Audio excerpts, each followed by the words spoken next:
Welcome to Ladders. I'm FTW NFL writer Christian DeAndre. He is a Rhode Island scumbag. Mike, Yaj, Boyaj, and Yaj. Big wins for our teams this week, whether that was the number 9 ranked Vanderbilt Commodores or our boys, the New England Patriots, with another MVP performance from Drake May, even though he got sacked 5 times by one man, one borderline superhero.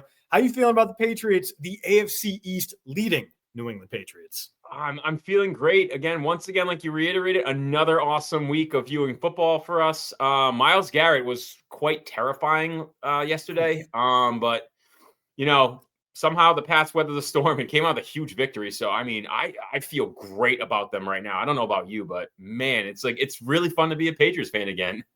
It had been a while. It was 5 arduous years without any hope, but we made it through. We're on the other side now. Now we just got to go out and play some good teams and beat them.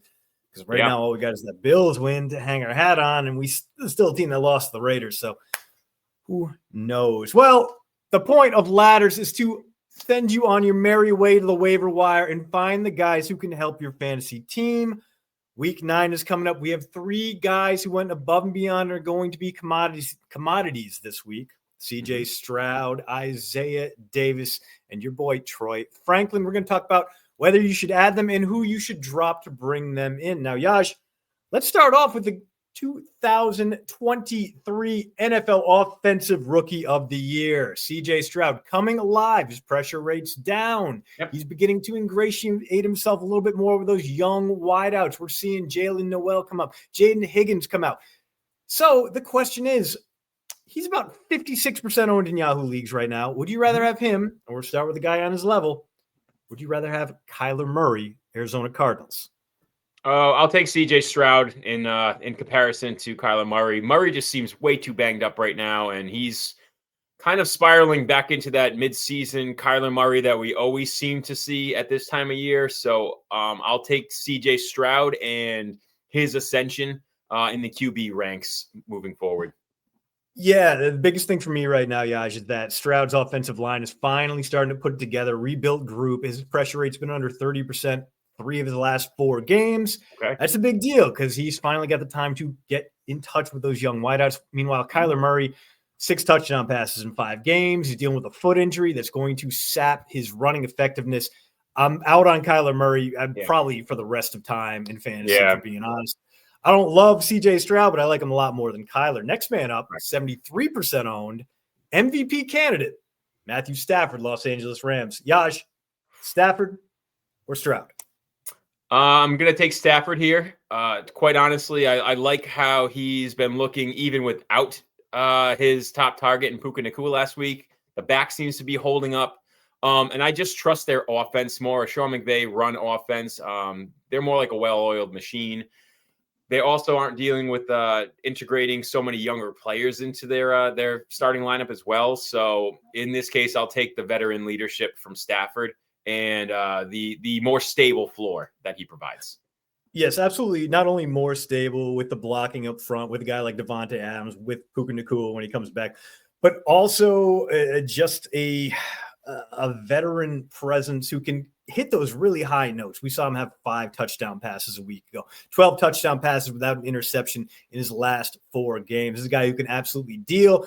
The back injury was concerning, but we know Matthew Stafford can play through pain. That was basically his entire first decade in the league with the Detroit Lions. So he's a guy I trust more than CJ Stroud, not only for high floor, but higher ceiling. Finally, well, this is a weird one to say. Didn't think we'd get here. No. Danny Dimes to Indiana Jones. Daniel Jones, 90% owned, got the world on fire right now. Best team in the AFC. So, Yash, would you rather have CJ Stroud of the Houston Texans or his division rival, Daniel Jones of the Indianapolis Colts? I feel like I say this way too often, but once again, give me Indiana Jones here. He really does seem like a new quarterback this year. And I would say if his name was Andrew Luck and he was doing the exact same thing, we would be all over this. It's the name right now that people are hesitant about. Clearly, he's made the same jump that Sam Darnold did after his work with Kevin O'Connell. And I don't think this is going to change. I really do think this is the Daniel Jones we're going to see moving forward. And unfortunately, CJ Stroud, he is definitely improving over the past couple weeks, but he's not there yet. And I would rather just have the consistency of Daniel Jones and the Colts offense here. Yeah, this isn't the Daniel Jones of old. He's protecting the ball, but he's also throwing it deeper downfield. And what we've got here is just such a wide array of weapons, whether it's that offensive line clearing space for Jonathan Taylor and making sure that no one is going to really be doubling up your wideouts, too, with that deep receiving core where you have someone who can do everything in the lineup. You need a deep threat. You got Alec Pierce. You need a short range possession receiver. You got Michael Pittman. You need someone out of the slot. You got Josh Downs. You need someone to run up the field like a moose just escaped from the zoo. You got Tyler Warren. Just too many weapons in Indianapolis right now. And yes, we're going to have some bad Daniel Jones games coming. There is going to be a lot of tape to churn. Defensive coordinators are going to figure him out. And Houston, in fact, is probably the most likely team to do it with that secondary, with that pass rush. But Daniel Jones right now, for me, just flying too high to let go. Just trust him. Just trust. Let Daniel it go Jones. and trust him. It's okay. That is such a fucked up sentence to say out loud. Yes, it is. All right, next man up. Very interesting man for trade deadline purposes. New York Jets running back Isaiah Davis. Yeah, he's the guy I loved at South Dakota State. Lots of breakaway power. We saw it in week 8, a 50-yard run. And with Breece Hall maybe getting moved, well, here's a guy who's going to suddenly be very popular on the waiver wire. So let's start. He's about 9% owned right now. Let's start with a guy in that single-digit range. Green Bay Packers running back Emmanuel Wilson. Manny had a nice little day himself against the Steelers. Was looking like a good change of pace back. Would you rather have Isaiah Davis or Emmanuel Wilson? This one's going to be a coin toss for me simply because of the potential Breece Hall trade, because at the moment, both of them are playing very similar roles to one another. And you also have to take into consideration that Josh Jacobs is banged up. So that's where we might see more usage from Wilson. So if this injury continues and Jacobs can't shake it off, I would be okay with leaving Wilson on my bench versus chasing Davis.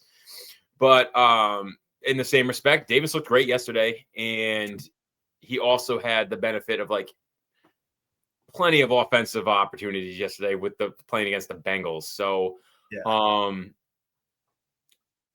honestly, I'm still leaning Wilson in this case, only because of the fact that Breece Hall might not get traded, and they're both getting similar usage. Yeah, I feel like this is going to be a situation where I don't think anyone's going to necessarily bowl over the Jets, and they might hold on to him because they do need someone to sell tickets in New York right now. And Isaiah Davis had his great big day, 65 yards on those, 6 carries, but 50-yard rush. After that, he's only averaging 2 yards per. He's not going to get you a ton of space on the ground in the way that Manny Wilson will, but he's also the third down back in New York, right? He's been that third down back for a while. He's going to get the target. So PPR leagues, roll with Isaiah Davis as your flyer. If you're doing half PPR, if you're in a non-PPR league, I think I want Emmanuel Wilson in my lineup. All right, next man up. Hot name for a second there, fading fast, 20% owned. Arizona Cardinals running back Michael Carter. Yaj, do you want the de facto, no one's happy about it, Cardinals top running back, or do you want the Jets RB2, Isaiah Davis? No, I'll take the Jets RB2 Davis here. I think he quite honestly provides more upside out of the two. I think Carter is actually losing snaps to Bam Knight at this point. I don't think he's going to get his full allotment of snaps back. Knight was great a couple of years ago with the Jets, and he seems to kind of he's not actually replicating, but he's somewhat close to his production with the Jets. And we also have to keep in mind that Benson's also on his way back. So it's a crowded backfield, and he doesn't look great. So no, I'll stick with Davis in this case and kind of just shoot for the upside here. Yeah, I believe my official analysis is that Michael Carter has largely been a wet pile of laundry throughout his entire NFL career. And this is a man who, if he had enough carries to qualify, his negative 1.4 rush yards over expected per carry would be the worst in the NFL by a full half yard. This guy is 33% worse than Alvin Kamara right now. It's not a tenable situation. Everything about the Cardinals outside of those Trey McBride reps looks bad, is not inspiring. Get the hell away from Arizona. And yes, even though the Jets offense stinks out loud, I still feel more comfortable with a guy like Isaiah Davis than I do with Will Carter, the former Jets running back. Okay. All right. Let's wrap it up with a guy near and dear to my heart, the Rutgers 7th-round rookie for the Chicago Bears, Kyle Monangai. Kyle Monangai, about 35% owned right now. Yaj, do you want DeAndre Swift's backup or do you want Breece Hall's backup in your fantasy lineup? I'll take DeAndre Swift's backup, Okay. partially because I know that Ben Johnson is going to try to get him more involved in that David Montgomery role that he used to run with Montgomery and Gibbs in Detroit. So there's definitely an upswing coming with Monangai. It seems like he's getting more and more involved every week. And Swift has not always been the most durable running back himself over the course of his career. So there could be an injury. And next thing you know, you have the running back one in Chicago. And if not, you still might have the David Montgomery light version as well. So no, I'll take Monangai, another successful 7th-round running back from Rutgers. So yeah, let's roll with him.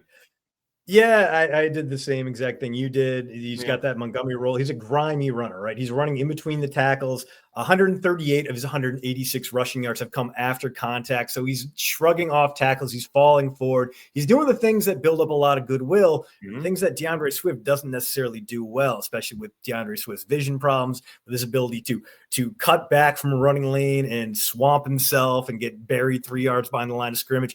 I think DeAndre Swift is just as likely to get the ball taken out of his hands by his own bad decision-making as he is by injury. That makes Monangai a little bit more appealing for me, even though he's not yet lit the world on fire. Finally, the top scoring wideout of Week 8, your boy. The Oregon connection is strong between Troy Franklin and Bo Nix. So Troy Franklin, 37% owned, coming off a game where he had 8 targets, 6 catches, 89 yards, 2 touchdowns, doubling his touchdown production for the season. Yep. Let's talk about the guys right around his tier and go up from there, starting with, this one hurts me, 47% owned, Darnell Mooney, Atlanta Falcons. Do you want Darnell? Do you want Troy on your fantasy team? Preseason, I'm taking Mooney. At this point in the year, not even close. I'm taking Franklin here. I don't know what happened to the production from last year. Because it seemed to be there whether it was Penix or Kirk Cousins. So that hasn't really changed. But clearly something's off in that offense. Cousins looked atrocious yesterday. So I mean, are we in a situation now where if Penix isn't under center, like we can't count on anybody from the Falcons, including Bijan Robinson? That was horrific yesterday. So No. Give me Franklin all day here. It's not even a question. Yeah, it's been weird to see how the Falcons' offense has sorted itself out, and it was nice to see Kyle Pitts getting used more like around the line of scrimmage. That freed up Mooney to be that deep threat, except no one can get him the ball now. And, of course, it's going to be Penix slinging the shots downfield because Kirk Cousins couldn't complete a pass to the sideline last week. He doesn't look like himself. It looks like he'll never be Kirk Cousins again. No. You just can't trust Darnell Mooney. The injuries have been too much lately. He only has 1, maybe 2 decent games on the season so far. And one of them was 3 catches for 63 yards. The upside isn't there. The floor isn't there. He's got to go. Troy Franklin is in. Yeah. Next man up, a former teammate of Troy Franklin and Bo Nix at Oregon, Tez Johnson, Tampa Bay Buccaneers, 52% owned. Do you want Tez Johnson or Troy Franklin on your roster? This is a tough one because I honestly like both these guys, but I'm going to stick with Franklin here. Okay. Simply because the targets haven't really been sorted out in Tampa Bay. They've kind of been in flux ever since especially with the Mike Evans injury, but even before that, we were kind of seeing week to week. All right, Ibuka's getting a bunch, or now it's Evans this week. So, you also have to keep an eye out for Cade Otton because he seems to be a favorite target of Baker Mayfield's, when Evans isn't available. So you still got Ibuka, you still have Otton, Sterling Shepard is still there.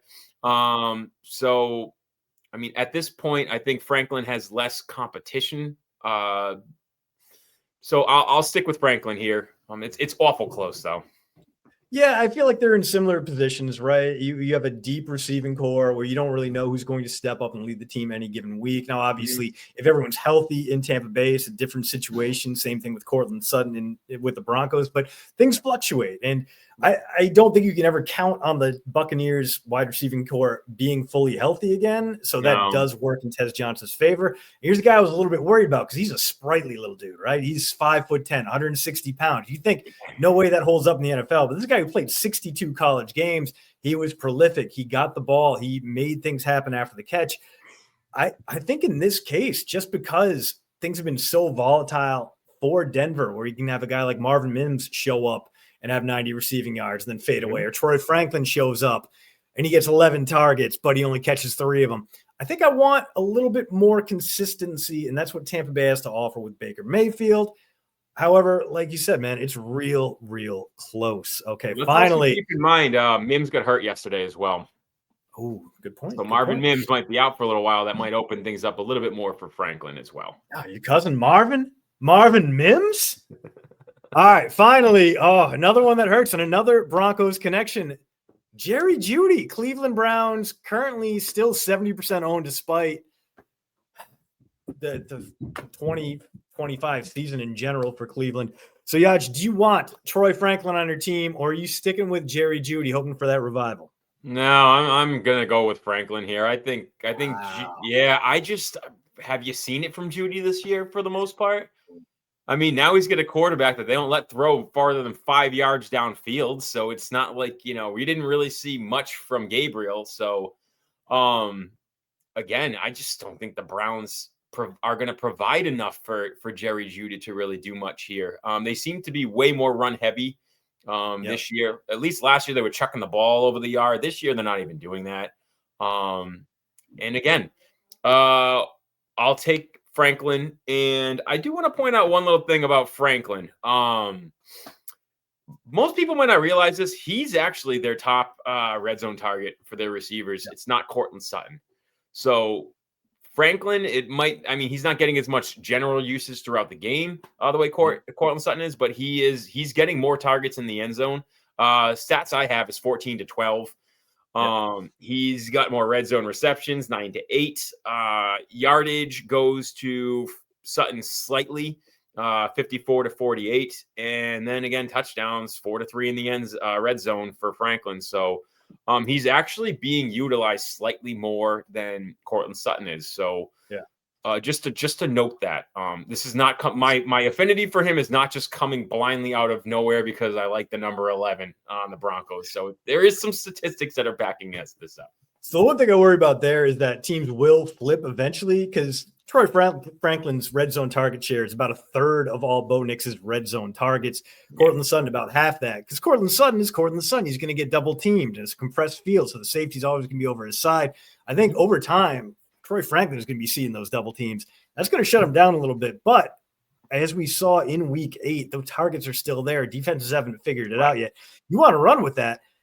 For me, though, man, I can't give up Jerry Jeudy. Last year, after week 8, he puts up a 1,600-yard pace, right? Over 10 games. 10 games. And he wasn't playing with good quarterbacks. He was playing with Jameis Winston. He was playing with Dorian Thompson-Robinson. He was playing with Bailey, by God, Zappi. We're Patriots fans. We know what that's like. It's not good.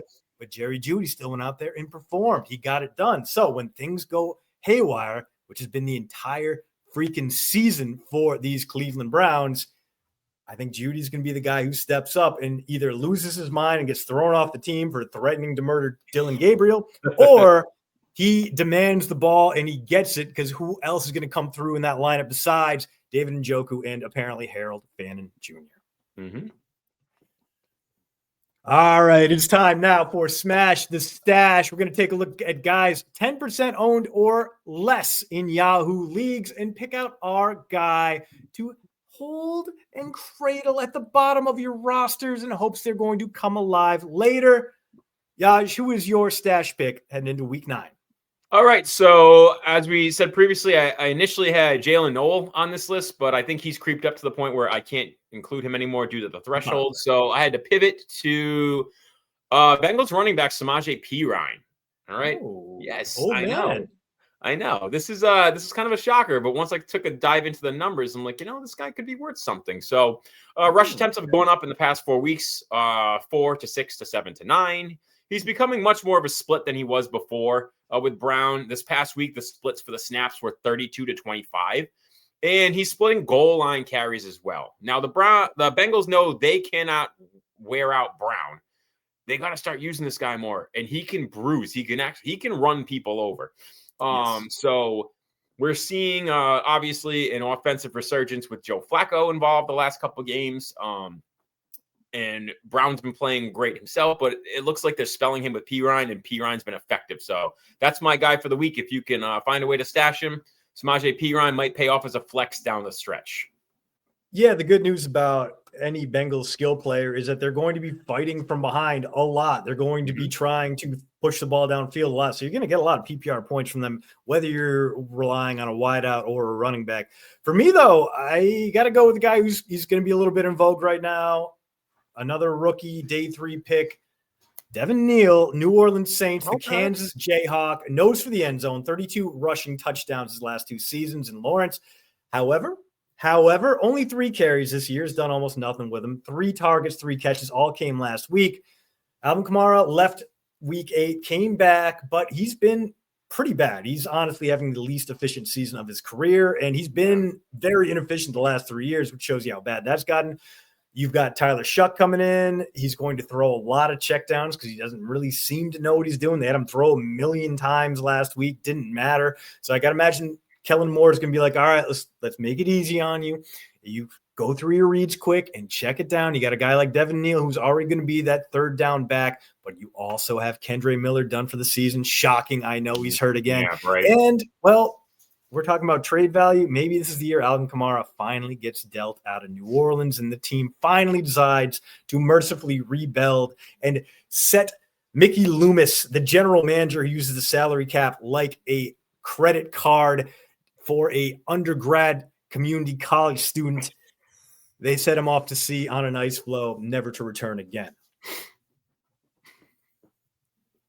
Finally, let's stop with our trade high column. That's right. The NFL trade deadline is next week. The fantasy trade deadline not too long after that. So let's talk about guys who you might be able to sell high on, whether you should keep them or let them go. We got a guy who's maybe not flying too high right now, but is on a lot of people's radars following the ankle dislocation of Cam Skattebo. And that is, of course, Tyrone Tracy Jr., the second-year running back for the New York Giants. So, Yash, he's RB1 in New York now. Would you hold tight to Tyrone Tracy, or would you trade him away to someone looking to get a little bit more tailback action in their lineup? I'm going to hold him unless someone blows me out of the water with an offer for him. Right now, he is the running back 1 in New York. Last year, he had a great 6-week stretch before the offense itself just completely fell apart. That wasn't just a Tyrone Tracy thing. That was a Giants offense. I mean, Malik Neighbors was borderline unusable for stretches last year, and we all know his talent is incredible. But that was during the experiment where we were shifting between Tommy DeVito and Drew Lock, and that just got so convoluted. So I look at what he did through those 6 weeks when he looked like a legitimate NFL running back, and I liked what I saw then. So now he's not going to play the same role as Cam Skattebo. Nobody is going to play the same role as Cam he's not going to go out there and eat a bunch of crayons. No, you won't see him headbutting fire hydrants or anything like that. Just getting warmed up, ready to go. So, yeah. But I do think Jackson Dart will be able to utilize him. And I think the threat of Jackson Dart being able to escape the pocket with his legs might actually unlock some more dump off opportunities. And Tracy's quick, so that might be something else where you might be able to catch lightning in a bottle here with just having grabbed him beforehand, but so yeah, like I said, unless someone blows you away, hold on to him, might benefit. But I mean, what do you think here? I'm gonna go all the opposite direction on that, man. I think someone makes you even a moderate offer on it, that you take it, just because we haven't seen it from Tyrone Tracy this year, right? Like Cam Skattebo was a cultural changer and is an absolute lunatic out there, but he wasn't a super efficient runner. He was a steamer. He would run face first into danger all the time, but his raw numbers weren't that great. And Tyrone Tracy has been kind of the same, right? He's been as effective in terms of rush yards over expected as our boy Alvin Kamara. He has been much less of a receiver than you'd expect from a guy who came into college football as a wideout prospect, right? He was a wideout at Iowa. He goes to Purdue. He goes to running back, and he crushes it, obviously. He does well enough to be a draft pick, and he crushed it for a minute there with the Giants, but things did fall off. I wonder if opponents have the tape on him, know how to stop him now. And his yards per target in the receiving game have gone down from about 5.4 to 4.3. I'm thinking we're hitting some diminishing returns. I think his stock may not be any higher this year than it is this week. So if you can go out there and get decent value for him, go out and get it. I mean, I love you, Tyrone Tracy. You're one of my favorite guys to talk to. You were an awesome combine interview. You were amazing to watch at a bleak Purdue team. And Godspeed, man. You hung out in West Lafayette and Iowa City for 6 years. Brother, you deserve all the money they can throw at you. However, if someone offers me, man, I don't even know what I would take in exchange for him. Maybe even Kyle Monangai. I might take it. See, Monangai for him straight up. I don't know. I'm saying you got to blow me out of the water for him. I would think something more like a, maybe like Rico Ramondre. I would take a Rico. Ramondre, you know what? I wouldn't. After last week and watching him regress again, no, I wouldn't. I would definitely hold Tracy. But again, you can entice me with Rico Dowdle, somebody like that. Then maybe I'll take it. Got it. Godspeed.